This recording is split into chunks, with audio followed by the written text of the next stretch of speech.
ঐতিহাসিক ৭ নভেম্বর জাতীয় বিপ্লব ও সংহতি দিবস উপলক্ষে কুষ্টিয়া জেলা বিএনপি এক বর্ণাঢ্য র্যালি ও সমাবেশ করেছে। শুক্রবার ৭ নভেম্বর বিকেলে কুষ্টিয়া জেলা বিএনপির আয়োজনে পৌরসভার বিজয় উল্লাস চত্বরে সমাবেশে অংশ নেয় হাজার হাজার নেতাকর্মী। সমাবেশে সভাপতিত্ব করেন ও বক্তব্য রাখেন কুষ্টিয়া জেলা বিএনপির আহ্বায়ক কুতুবউদ্দিন আহমেদ।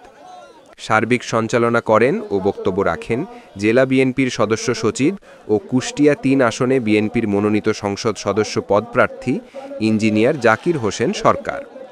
এ সময় অন্যান্যদের মধ্যে বক্তব্য রাখেন কুষ্টিয়া ২, ভেড়ামারা, মিরপুর আসনে বিএনপির মনোনীত সংসদ সদস্য পদপ্রার্থী ব্যারিস্টার রাগিব রউফ চৌধুরী, সদর উপজেলা বিএনপির সভাপতি ইসমাইল হোসেন মুরাদ ও কুষ্টিয়া পৌর বিএনপির সভাপতি এ.কে. বিশ্বাস বাবু প্রমুখ। এতে উপস্থাপনা করেন কুষ্টিয়া পৌর বিএনপির সাধারণ সম্পাদক কামাল উদ্দিন। সমাবেশ পরবর্তী পৌরসভার বিজয় উল্লাস চত্বর থেকে একটি বর্ণাঢ্য র্যালি শুরু হয়ে শহরের প্রধান প্রধান সড়ক প্রদক্ষিণ করে শান্তিপূর্ণভাবে বড়বাজার রেলগেটে গিয়ে শেষ হয়।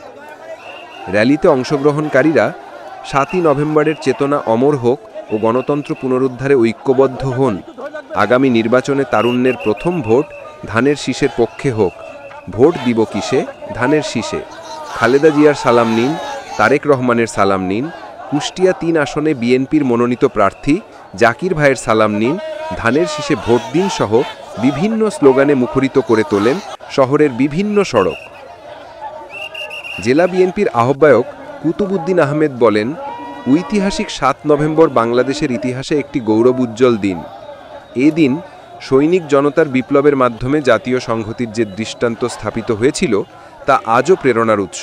তো আপনারা সবাই জানেন আজকে জাতীয় বিপ্লব ও সংহতি দিবস। এটা তো শুধু একটা দিন হিসাবে আমরা চিহ্নিত করি না, আমাদের জাতিসত্তার পরিচয়, আমাদের জাতীয়তাবাদ, আমাদের এই জনগোষ্ঠীর যে স্বাধিকার অধিকার, গণতান্ত্রিক অধিকার, অখণ্ডতা, রাষ্ট্রের সার্বভৌমত্ব, স্বাধীনতা সবকিছু মিলে কিন্তু ৭ই নভেম্বরের বিপ্লব ও সংহতি দিবস। আমরা এই দিনটা সবসময় ধারণ করি, এই দিনটা পালন করি, বরণ করি। দুর্ভাগ্যজনকভাবে গত ১৭টা বছর এই দিনটাকে উপেক্ষা করা হয়েছে একটা হীন স্বার্থে। এই দিনের গৌরবকে মিলান করার জন্য, শহীদ রাষ্ট্রপতি জিয়াউর রহমানকে খাটো করার জন্য এবং বাংলাদেশের মানুষের যে গণতান্ত্রিক অধিকার, তাদের যে সংগ্রামী চেতনা, তাদের যে অখণ্ডতা রক্ষার দৃঢ় প্রত্যয়, সব কিছুকে অস্বীকার করার জন্যই এই দিনটা অবহেলিত অবস্থায় ছিল। মাশাআল্লাহ, আমরা গত ২৪ জুলাই আগস্টের বিপ্লবের পরে আমরা নতুনভাবে আবার ঘুরে দাঁড়িয়েছি।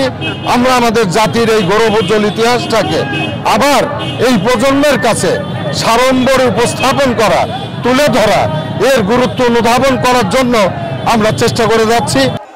কুষ্টিয়া ৩ আসনে বিএনপির মনোনীত প্রার্থী জেলা বিএনপির সদস্য সচিব ইঞ্জিনিয়ার জাকির হোসেন সরকার বলেন, আজকের দিনটি বাংলাদেশের ইতিহাসে এক অবিস্মরণীয় অধ্যায়। ১৯৭৫ সালের এই দিনে সৈনিক ও জনতার ঐক্যে দেশের সার্বভৌমত্ব রক্ষা, স্বাধীনতার চেতনা পুনঃপ্রতিষ্ঠা এবং জাতীয় ঐক্যের যে জোয়ার উঠেছিল তা আজও আমাদের আন্দোলনের প্রেরণার উৎস। CTC news, Canada.